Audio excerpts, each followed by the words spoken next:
The flight part 4 ending. The big divorce might be coming. Other parts down below. I've got a new account set up that she doesn't have access to. Most of my money is going there, save for a bit for her to use on the bills she will be keeping. Cell phones, car and some medical. I'm asking for no maintenance in the D that she is capable of supporting herself. I'll stop putting into that account when she lands a job, or the D is final. Whichever comes first. Most people I talk to say they wouldn't even do that much for her. But I figure I'll do something minimal to her, both for my kids' benefit and because until the decree is final, she is still my wife. May not mean much to her, but that doesn't change who I am. I don't want to look back and see that I let anger or quest for revenge change me. And my outlook for the future is getting more and more positive. I've realized that even if she gets more money than I want in the settlement, I'll still be fine.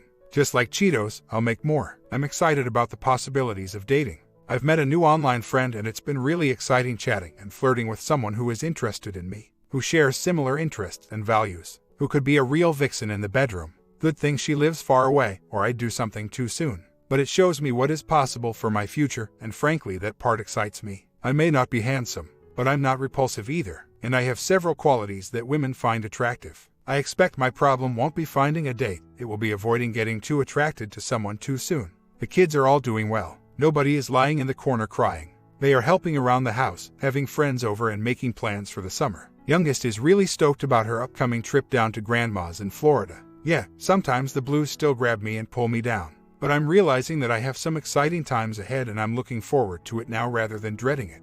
I sense some rough days ahead. As we start working on a formal joint parenting plan and division of assets, I will have to talk with her more and listen to her rationalizations. She thinks I'm moving the D along too quickly and wants to slow it down. I have reminded her the D was a consequence of her actions and shouldn't come as a surprise, and that it will happen, with or without her cooperation. She wants to try using a mediator, although I've suggested a collaborative approach. I'm worried it's a stall tactic, but I give it a short try and see where it goes. She has the capacity for gainful employment, master's degree in curriculum and a valid teaching certificate. Teaching positions are available, but there is much competition. So, ultimately, she may settle for something outside her chosen field, but I doubt it will be retail or fast food. Her life won't be as easy as I had made it for her, but I doubt she will be living in poverty either. I'm sure that at least for a little while she will either hold off on other men or keep it secret from everyone. Hard to play the victim if you are still perpetrating. It will be hard for me to discern what is real introspection and what is facade in her life. We are at the scene where Rhett tells Scarlett he doesn't give a damn and walks off into the mist. I think she believes it's time for her to start on her sequel and work on herself and hope that someday in the future I see how much she has changed and fixed herself and fall back in love with her. So, maybe she will be cooperative in the divorce. Maybe she will go through the motions of fixing herself. But I think you are right, she hasn't hit bottom. I think she will continue to suppress the parts of herself she doesn't want to face, and that will come out eventually. I'm not going to lead her on, but I'm also not going to spend a lot of time trying to burst her bubble. I'm proceeding with the divorce. She can either cooperate and come out of it with some coin in her pocket or piss it all away fighting with me and we both come out broke. Either way, the marriage is over. She can pick the path out, amicably or kicking and screaming. I'm not going to dictate what she does or doesn't do. Now that we are separated, what she does is her business, not mine. She would probably love if I did have a bunch of conditions for her to follow. It would keep me wrapped up in her orbit. It would be lopsided and dysfunctional and just plain weird. The point of letting go is to actually let go. I don't want, expect or need anything from her. She can give me what I want, or I'll try to take it through litigation. Even if it doesn't turn out exactly how I want, I'm sure I'll exit the marriage happier than I was in it. We talked briefly yesterday. She wanted me to read a certain book on the aftermath of major depression. She also said she was hurt that I was moving on so fast, that I was dating a girl. I told her that she is just a friend and she had no room to talk. She started crying and left. Said girlfriend lives 10 hours away. She is in a similar situation and we do enjoy texting and talking to each other. STBXW claims she concluded this due to the girl's presence on my FB page. But her presence is fairly innocuous. I think it's more likely STBX is reading my private journal. In it I mentioned that we had phone time and a mutual attraction. I also mentioned that I'm glad she lives far away or I would do something dumb. I'm thinking I should plant something in my journal to test if she is reading it or not. STBX posted to FB the following. I have done some really rotten horrible things. I know that and acknowledge that. I am also deeply sorry about what I did, whether you want to believe that or not. For my mental health, I cannot stay in that place and beat myself up over it all day after day. I am working my best to be better every day. It will be a long process and I don't ever want to go back there ever again. I am doing whatever I can to be a better and stronger person in the long run. I know I have people who love and support me and I want to thank you for your continued support. I know that is directed at me. It irks me that she posts that publicly pandering for sympathy from friends and family. I didn't want to start a public war, so I shared to my timeline visible to only my mom and both my siblings and hers. I understand that you cannot stay in that place. Please understand that I can't ignore that I've been betrayed and manipulated. I am hurt and angry and trying hard to deal with that privately. I'm sharing this post with a very limited audience as I don't believe in airing our private matters in such a public forum. But I felt the need to express myself in response to this post you made. Believe me when I say that I don't hate you. I hate what you've done, and I will hurt for a long time to come. I know that my pain will be a hindrance to your healing. Your avoidance of my pain will hinder my healing. This is the reason we need to divorce. I am glad you plan to approach it amicably. I will endeavor to be as flexible as I can. Please, in the future, think of me and our children when you post such things. Our kids read this and wonder why I'm so hard of heart. They wonder why I can't forgive you. By trying to claim to be the victim, you shift blame and shame on me. I carry enough of my own. Please don't give me more. If you feel you must share, please check the privacy settings on that post and exclude our children, nieces, nephews, and their friends from being able to see it. Thank you. When I got home, there was 11 pages of handwritten letters written to me from her. Some while she was at her inpatient program, and some from a couple days ago. I'll post more about those another time. Reading them was hard. She is good at manipulating me, and I honestly don't think she realizes she is doing that. I was changing the internet password and D15 asked me to stop being so aggressive with STBX. She said that she understood we would be getting divorced, but she hoped that we could still talk and be friends. I'm sure that's her mother speaking through her. I just hugged her and said I'll try. I'm so pissed about it. She is going to latch on to the youngest and use her as her tool to get to me. In the 11 pages of the letter she tried to manipulate me with, there are on average about 40 references to herself for every mention of me and the kids. The only hint of remorse is in the first paragraph. Dear OP, I know that I have hurt you so very deeply. I never wanted to do that. It hurt me to see you in pain. I need you to know that I didn't go out looking for an affair. I swore to myself that I could stop it. I don't know exactly why I did what I did because I know it was wrong. I thought that I could pretend everything was normal and then life would return to normal. I can see how this was cruel to you. I lied and betrayed you. I risked everything for something that I could only get from you in the first place, your true and unfailing love. Even while acknowledging my pain, she turns it back to her needs. I feel bad for her. I don't know that she will ever find out what it is that will fill that void she feels inside. For a long time, it was me. I can't supply that anymore. I need to find myself. I've been lost for a long time and need to supply my needs. I can't do that with her. Even now that she recognizes it, in a way, she would still be a huge drain. I wish for our kids' sake I could be more friendly with her. Maybe I can be at some point in the future when I'm stronger. But now I'm too vulnerable. I need to be distant and keep the 180 going. She doesn't want a divorce, but she was afraid to tell me at D-Day 1 because she was afraid I couldn't get past the physical affair. She thought she could stop and pretend it never happened. But then she couldn't stop and then I found out her secret. She filed her appearance in response to my petition and we have mediation scheduled. She is accepting the fact that we need to divorce and the picture I've painted of what post-divorce life will be for her. She is filling out job applications and actively pursuing a full-time job.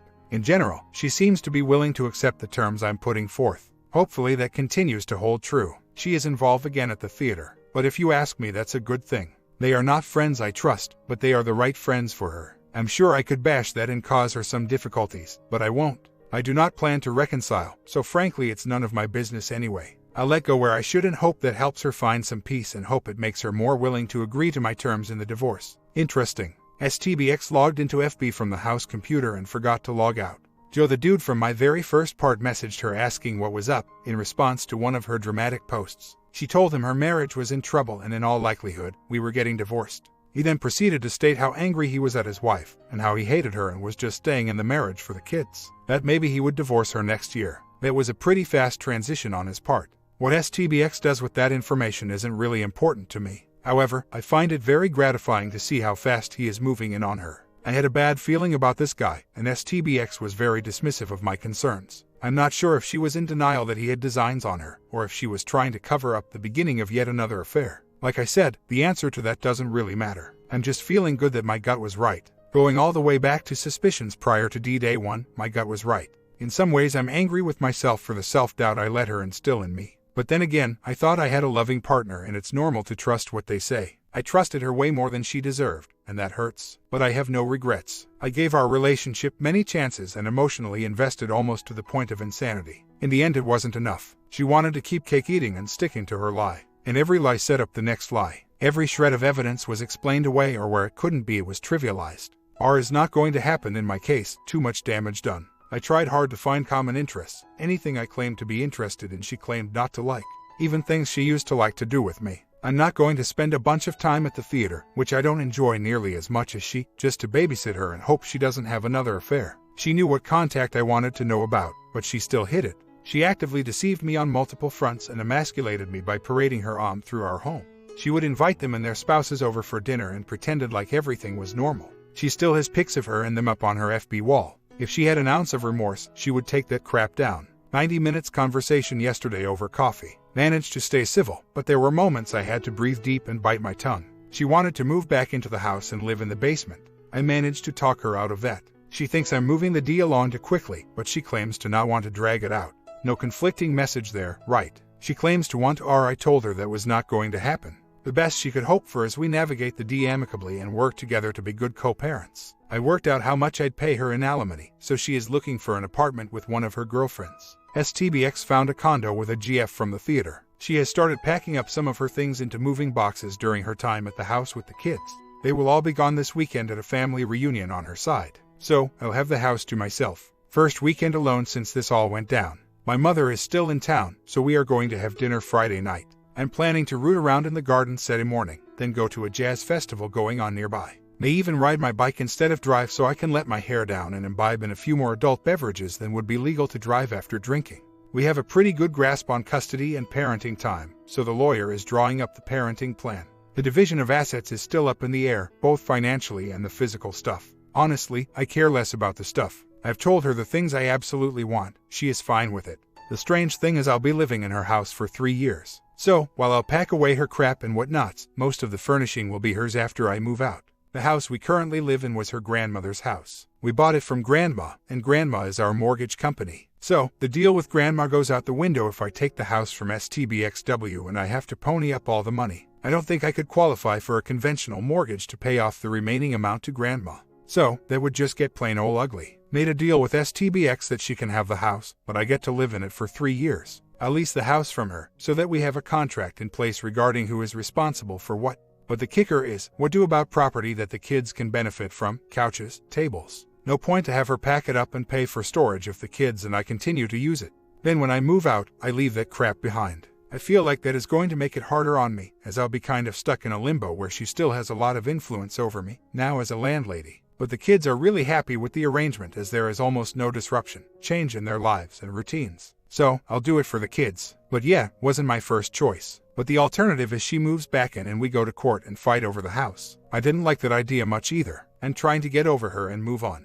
Best not to engage other than as required for co-parenting and the divorce process. Spent some time yesterday getting bills and accounts all converted over to my name and email. The gas bill was tied to an old email that STBX stopped using over a year ago. I recovered the password to that and logged in so I could get the gas account password. For kicks, I did a search on names to see if there were any emails to or about them amongst the spam. Found a letter from the long-term affair partner's wife to my STBX. Now that's some hate mail. I won't share the whole thing, but here is a noteworthy excerpt. You confided your marital frustrations to both OM and I, and we extended friendship and trust. You took that trust and shat on it via text message and in the theater green room, prop room, makeup room, and wherever else you engaged in your sordid, pathetic, little acts of adultery. Not only did you do this, but you carried on to my face as if you were still my friend and wished me well. From a few days after I notified her, she addresses me in the intro and apologizes again for the pain her husband and my STBX caused our family. Amazing. OM's wife has more empathy for me than STBX. Then a few paragraphs that would be almost completely screened out by the bad word filter. Then notice that she would love to go public at the theater with what a backstabbing sociopath STBX is, but because we have kids that participate, she will silently withdraw.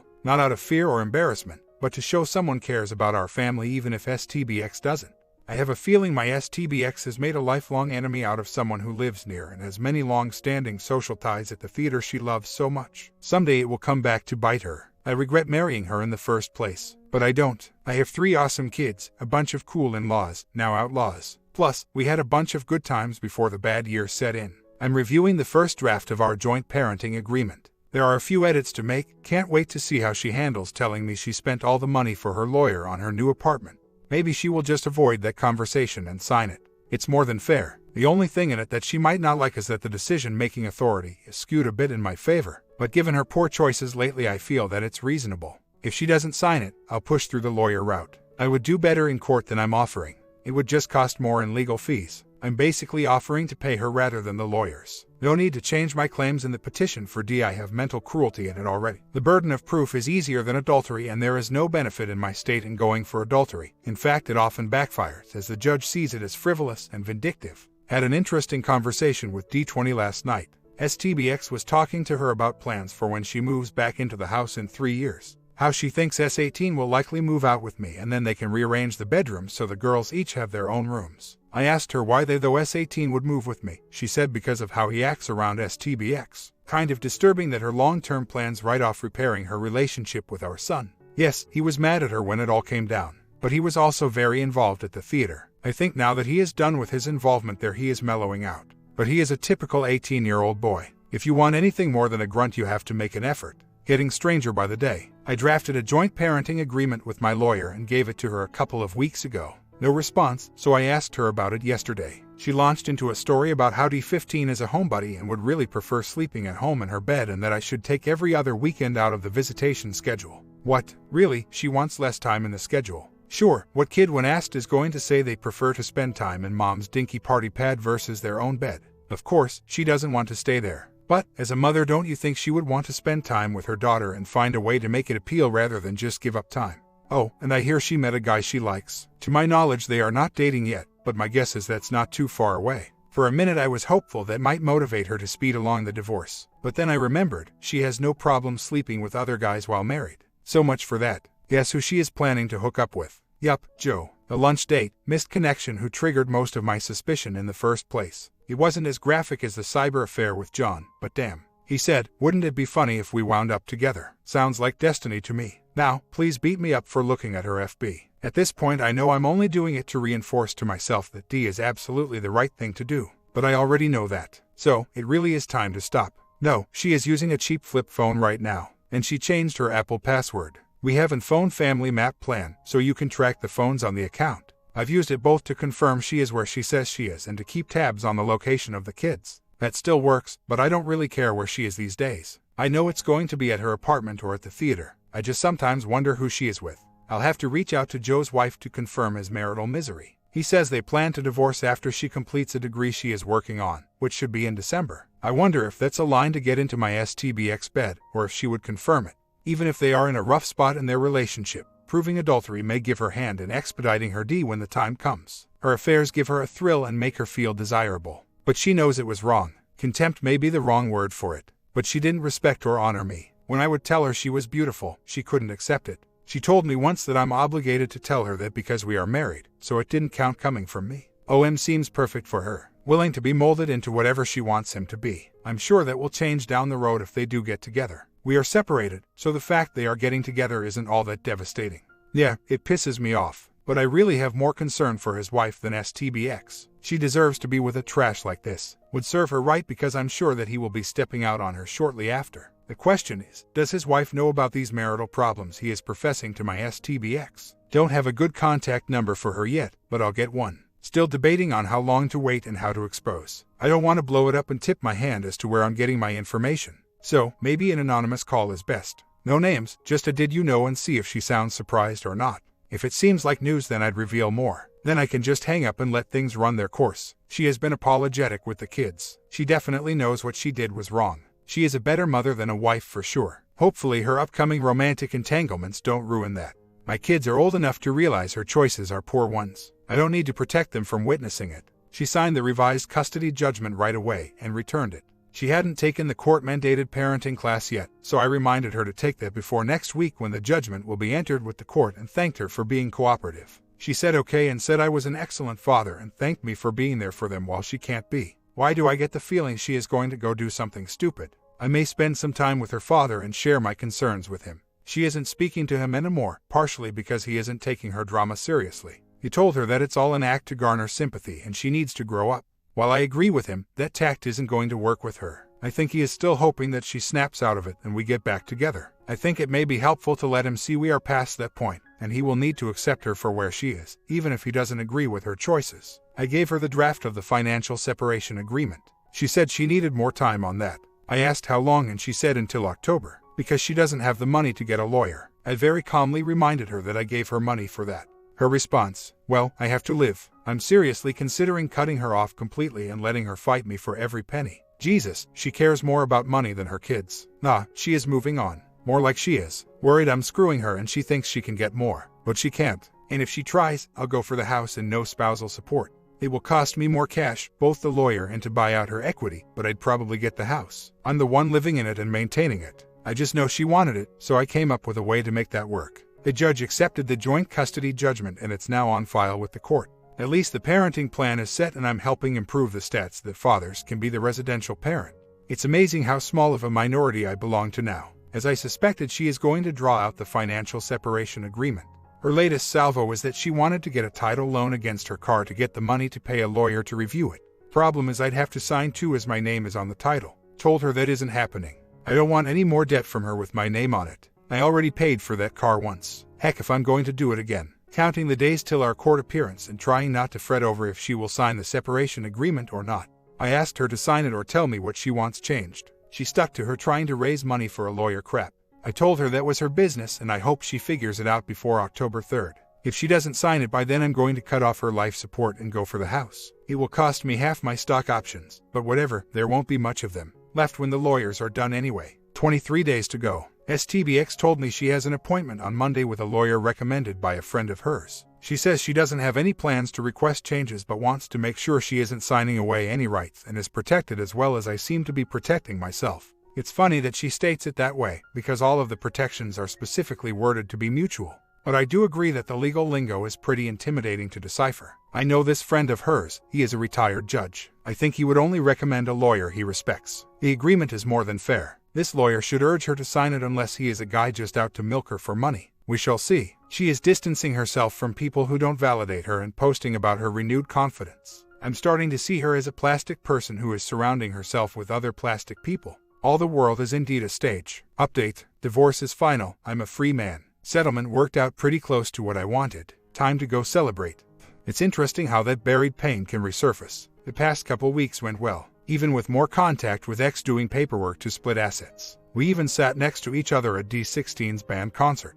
Not much conversation, but very civil. Had a good weekend last weekend. Met a friend and really relaxed and enjoyed myself. Then last night X messages me over FB a link to a Star Trek themed hoodie, Vulcan in the streets, Klingon in the sheets, and says it's perfect for me. It is exactly my sense of humor and I don't think much of it, so I just reply lol. I figured she messaged it as it would be weird to public post and tag. Then she replies, I honestly miss you. I didn't reply. Don't intend to. There is so much wrong there. But it did stir up the pain again. Not the least of which is from her using the word honestly. I'm sure my therapist will have fun with that this week. All quiet on the Western Front. Just enjoying the tranquility. I've been chatting with a woman whose husband was a serial cheater. While not exactly like my ex, it's amazing how many similarities her ex has with mine. We even joked we should introduce them. They sound perfect for each other. Kind of old news. The play my son was in is over. Divorce is final and ex and I hardly ever talk. And when we do, it's about the kids. The kids know quite a bit, and they know which parent they can count on. I encourage them to maintain a relationship with their mother, but I stay out of the middle of it.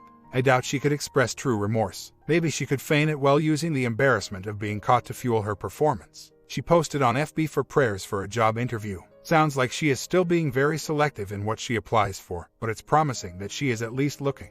Maybe I won't be paying the full 3 years. She will hide her dating life from the kids and her family until she is ready to marry again. Kind of gross to them is putting it lightly. She has zero moral credibility to them. I doubt she will self-harm, but an addiction isn't out of the question. With the crowd she hangs with, booze would be the least of the possibilities. Hopefully not. I need her to be able to pass the drug test if she is offered a job. I've been spending more time working on me. I've learned a lot about myself and am using this opportunity to grow. I'm more confident now about my good qualities, and more aware of attributes I need to improve. Without her around to derail progress, that self-improvement is moving along nicely. My focus at work is returning, and the good days outnumber the bad. Triggers are still there, but not as many and not as powerful. I've decided to dive into the dating pool. I signed up to a dating site 2 days ago and already have 3 dates lined up. 2 I'm just meeting for coffee to see if there is any chemistry, and 1 had really cute pictures and a stable career, so I took a chance and set up a dinner. What to wear? X found out from the kids I was looking and called to warn me that a lot of people were just looking for hookups and to be careful. I told her a few hookups would be fun, that I'm a big boy and I'll be fine. And I did check. I'm on a totally different dating site than she is. Date 1 complete, went well, but she isn't the one. But I do believe women smell each other on a man. My ex called again to check in, obviously fishing for an invite she'll never get. Then I went to a game night with a buddy, and two of the women there were competing for my attention. More fun than a barrel of monkeys. Red flags in women I am on the lookout for when dating. Inability to support themselves, can't hold a job, looking to rush cohabitation, or just not good handling her money. Lazy with housework, doesn't have to be OCD level cleaner, but keeps her place picked up and orderly. Can't cook, only okay if she has a highly successful career. Everyone should know how to cook, male or female. If not, they better be working their tail off so they can afford to pay someone to do it. Honesty, actions not lining up with words. Stream of excuses or placing blame on everything but themselves. Thinks too highly of themselves, looking for someone to worship them because they are God's gift to man. Wants bonding too quickly. Speaks poorly of family, friends. Some ex-bashing is okay, but too much would be a flag. There is of course my list of non-negotiable things, like non-smoker and has kids not more than 5 years younger than mine, plus a bunch of others. But those are more personal taste than red flags. Had 2 great dates the past 2 nights. Last night was a real spark. Attractive, successful, and laughed at all my dumb jokes. Going to ask her out on another date for sure. Half year later. Been a fun few months dating various women. One is getting serious and we are going to start dating exclusively now. She is smart, fun, and successful. It's going to be a great summer. Things are still going great. I introduced her to the kids and my brother on the 4th of July. We are spending a lot of time together and generally acting like teenagers. Concerts, movies, and evenings sitting in the backyard chatting for hours. Ex knows and is happy for me. I don't talk to or see her much anymore, which is just fine. She is in therapy. Even after the mandated outpatient treatments were done, she continues to see a therapist. She seems to be doing a good job compartmentalizing and keeping the kids out of her angst. At least from what I can tell. I don't ask them anything about her or have them relay information to her. Life is good. Now and then I still slide down the slope and feel sad over what should have been. But that happens less and less. 2 years left on alimony, not that I'm counting. Oh wait, I am. Almost at 4 months with a new woman and it's going great. No pressure, she doesn't need me, but wants me. The bonding is great and we both take turns planning adventures. We went to a Jimmy Buffett concert last weekend. This weekend is a big block party and then celebrating my youngest B-Day. We are going to Vegas in September and Key West in November. And when we are not adventuring and leading the "it's 5 o'clock somewhere" life, we can just lay on the couch talking for hours about everything and nothing. The girls are back to school and doing well. My son seems to be trying but has a hard hill to climb after letting his grades go to crap last year. Being on academic probation makes it difficult to get money for college. He screwed around last year partying and not going to class, so I cut off his funding until he proves he is going to take things seriously. I don't have thousands to burn, which is what he did last year. 4,000 and 0 credits to show for it. He failed theater appreciation. I didn't even think that was possible. Months later, good news, ex got a full-time job. It pays enough that alimony terminates. That takes a lot of pressure off the finances. D17 and D21 seem to be doing well, coming out of their shells and enjoying life. I still worry about S19. He is doing okay but seems to be insistent on taking a difficult path in life. Not sure how to help him. I've tried helping him financially with school, but he just takes it for granted and doesn't show up to classes. He is holding down a job but has been wasting most of that money partying.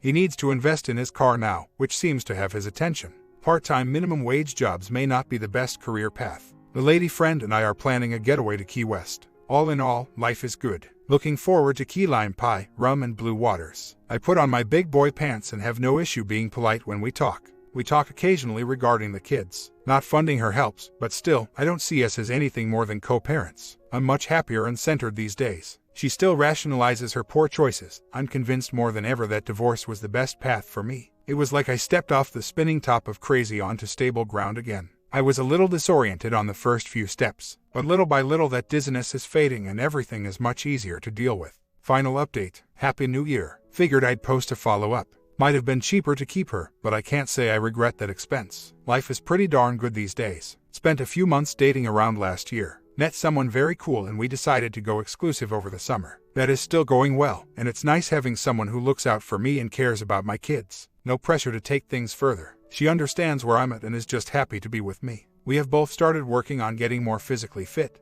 It's been interesting to see the effect on both my daughters. They want to plug into our workout program. My oldest is planning to walk a half marathon with us in April. Both come to the health club as often as they can. My son is still finding his way. He went through a pretty unhappy phase last year and I needed to sit back and let him struggle. Difficult not to step in, but as he is 19 and created his problem, he needed to deal with it. He dug out from the worst of it. I'd really like to see him come up with some plan for his life, but he isn't there yet. Maybe soon. Haven't talked to the ex this year. The kids are old enough, they can handle setting up visits on their own. So, there isn't much we need to discuss. Amy, it's been nice having the extra cash now that alimony has been over for a while. I don't feel like I'm living paycheck to paycheck any longer. If we want to go do something fun, we can. Right now, we are saving up for a trip to Orlando to run the half marathon in a couple days at the park. Are things perfect? No. Do I still occasionally have a bad day? Yup. But all in all, I'm very happy and have a good life right now. It really has me asking myself, why didn't I do this earlier? XW has been mostly absent as far as co-parenting goes. With our D17 she has dinner with her twice a week, but misses that a couple times per month. And a couple times per month it's just a short drop-off of a burger and fries. She sees S19 maybe once per month and D22 3 or 4 times per month. The kids currently intend to stay in the house after I move out and she moves back in, but they are glad we will have rooms set up for them as they fear things could break bad and they may come to live with us. GF and I are prepared to make it work either way. We invite the kids to her house every weekend and typically for a dinner during the week as well already. So, they are getting comfortable with her place and it's already becoming the go-to place to hang out. And a mini update. So, X got dumped this week. Her new man dumped her for someone else. She posted some silly meme on her FB about how she's been lied to and hurt. Am I a bad person for giggling at that? The house exchange happens in 2 months. I figure this ought to introduce some new crazy in our interactions. I'm going on red alert and putting the shields up. In other news, I'm starting the process of introducing my dog to my GF's pets. We are sending her dog away for the weekend so we can focus on my dog and her cat. Hopefully we can teach my dog that cats are friends and not food. I'm happy to report that so far this is the biggest source of anxiety of us moving into together, blending our 4-legged families. The kids seem to be adjusting, almost looking forward to having a bedroom in each house. I'm still not sure how many nights they will be spending at each, but my guess is over time it will be more and more in the new house. The older two will likely both go away in the fall, so we are planning lots of time in the backyard grilling, entertain friends, ours and theirs, and relaxing. GF has an awesome backyard. We have spent a lot of time cleaning, organizing and planting the garden. We bought a great grill and plan to spend the summer in our new awesome relaxing chill zone. My comment: when your ex sees you living in happy comfort with your GF, with the kids around for New Year's, while she continues alone, then she realizes what she has done.